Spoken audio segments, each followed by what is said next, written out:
நீ இல்லாத நாளெல்லாம் நாளாகுமா? நீ இல்லாத வாழ்வெல்லாம் வாழ்வாகுமா? Book of Exodus chapter 3 verses 7 to 8. The Lord said, I have indeed seen the misery of my people in Egypt.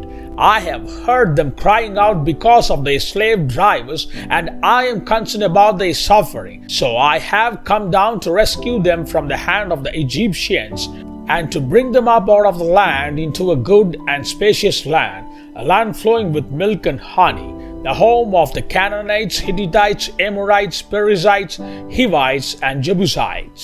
The Lord said this to Moses.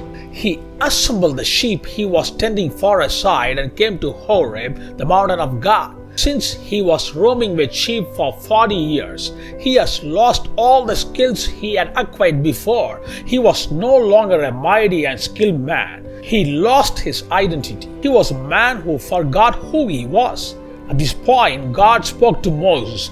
God knew that Moses was the one who would execute his plan and desire, and he spoke to Moses about that. The Lord told him, I have certainly seen the oppression of my people in Egypt. I have heard their cries of distress because of their harsh slave drivers. Yes, I am aware of their suffering. So I have come down to rescue them from the power of the Egyptians and led them out of Egypt into their own fertile and spacious land. It is a land flowing with milk and honey. Now go, for I am sending you to Pharaoh. You must lead my people Israel out of Egypt.